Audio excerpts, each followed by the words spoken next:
Good evening friends, कैसे हैं आप सब लोग। मैं विनोद पाल आपका अपने यूट्यूब चैनल पे स्वागत करता हूं। दोस्तों, मैं अपने इस यूट्यूब चैनल पे आज मेरा पहला वीडियो है।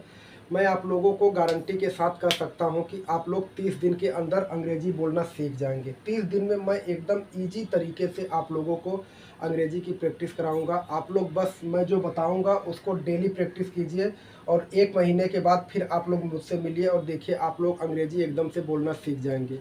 दोस्तों, अगर आप ध्यान देंगे इस पे मैंने ऑलरेडी एक लाइन लिखी हुई है, यह SHOULD, शुड। शुड मीन्स चाहिए।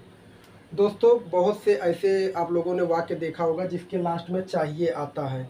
जैसे मुझे पढ़ना चाहिए, मुझे लिखना चाहिए, राम को जाना चाहिए, नियाज को सोना चाहिए, विनोद को पीना चाहिए। मीन्स क्रिया के बाद अगर चाहिए आता है तो उसकी अंग्रेजी शुड होती है। मैं अभी आप लोगों को एग्जाम्पल दूंगा तो ये सारी चीज़ें आपको इजी लगने लगेगी और समझ में आ जाएंगी। जैसे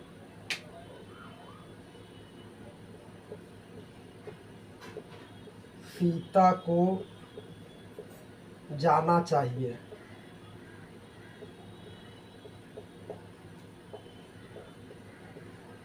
अब आप लोग ये देखिए, इस पे चाहिए आया है, इस चाहिए की अंग्रेजी होगी शुड, क्योंकि यहाँ पे क्रिया है जाना और क्रिया के बाद चाहिए आया है। अगर यहीं पे क्रिया के बाद नहीं रहता, डायरेक्ट यहाँ पे चाहिए रहता, जैसे सीता को घर चाहिए तो उसमें चाहना की अंग्रेजी वांट होता। लेकिन क्रिया के बाद अगर चाहिए आता है तो उसमें क्रिया की अंग्रेजी के पहले शुड लगाया जाता है। इसका एक नियम होता है दोस्तों, जब हम इसको अंग्रेजी में अनुवाद करते हैं, ट्रांसलेट करते हैं, तो उसका एक रूल्स होता है। सबसे पहले हम लोगों को कर्ता की इंग्लिश लिखनी चाहिए। यहाँ पे कर्ता सीता है।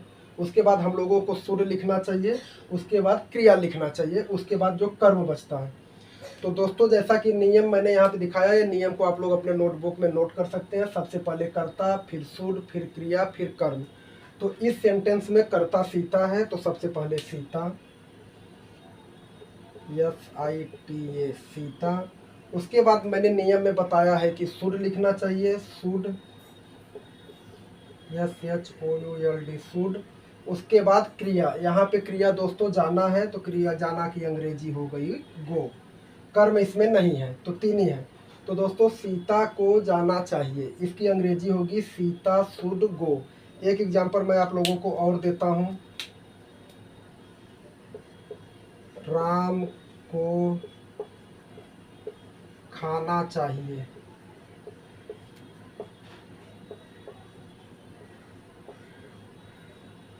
दोस्तों, ये दूसरा सेंटेंस है, सेम उसी नियम पे इसको भी हमको बनाना है।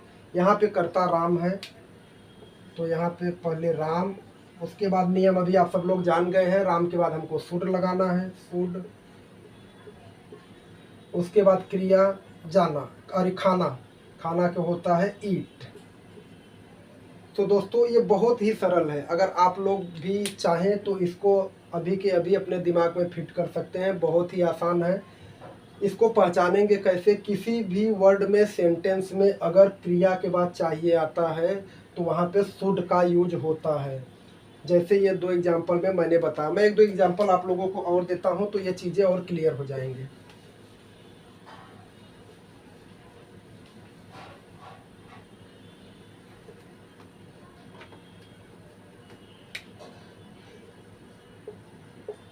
उसे पढ़ना चाहिए।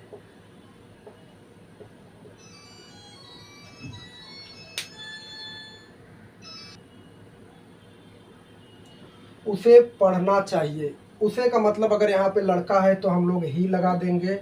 अगर यहाँ पे वो लड़की रहती तो हम लोग सी लगा देते। तो ही और सी। उसके बाद शुड आएगा, शुड। उसके बाद क्या बचा है? पढ़ना। पढ़ना की अंग्रेजी होती है रीड। उसके बाद एक एग्जांपल मैं और देता हूँ, मुझे डांस करना चाहिए।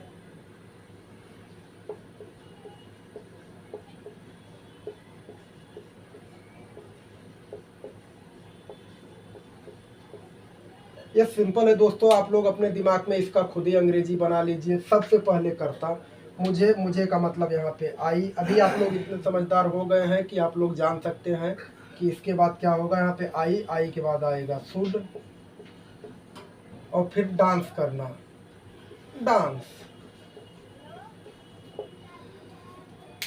आई शुड डांस, तो मुझे डांस करना चाहिए। दोस्तों अभी आप लोग शुड का प्रयोग एकदम आसानी से समझ चुके हैं। मैं आप लोगों को और बहुत सारा एग्जाम्पल दूंगा। अगर आप लोगों के पास कोई एग्जाम्पल हो तो आप लोग अपने अपने दिमाग में 5-6 एग्जाम्पल कर लीजिए, और अगर कहीं पे कुछ प्रॉब्लम आता है ये सिंपल सेंटेंस में, तो प्लीज़ मुझको कमेंट करके बताइएगा, मैं आप लोगों की क्वेरी उसमें सॉल्व कर दूंगा।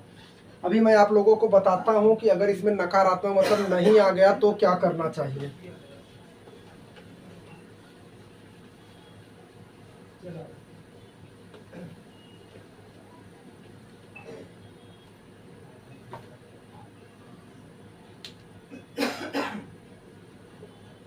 मुझे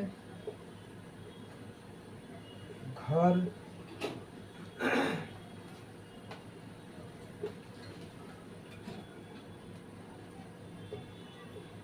नहीं जाना चाहिए।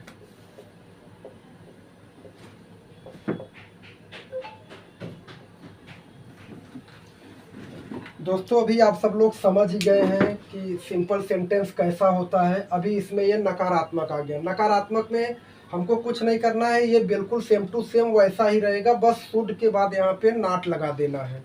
मैं पहला एग्जांपल देता हूँ, आप समझ जाएंगे। दोस्तों इसमें कर्ता सबसे पहले है, तो कर्ता मुझे मतलब आई, उसके बाद शुड आएगा, आई शुड, शुड के बाद आएगा नॉट, फिर आएगी क्रिया, क्रिया यहाँ पे जाना, तो जाना means go, I should not गो। अभी क्या बचा है, कर्म, कर्म है यहाँ पे घर, होम,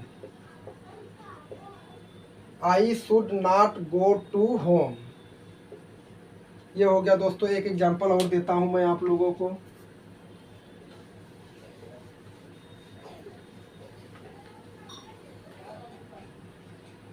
राम को नहीं खाना चाहिए।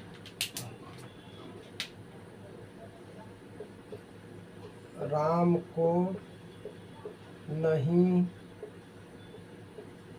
खाना चाहिए।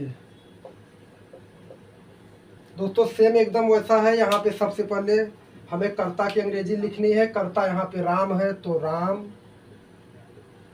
उसके बाद आएगा शुड, शुड के बाद आएगा नकारात्मक है तो नॉट, नॉट के बाद आएगा क्रिया, क्रिया यहाँ पे है खाना, खाना की अंग्रेजी होती है ईट, क्या नहीं खाना चाहिए, बस हो गया दोस्तों, राम को नहीं खाना चाहिए।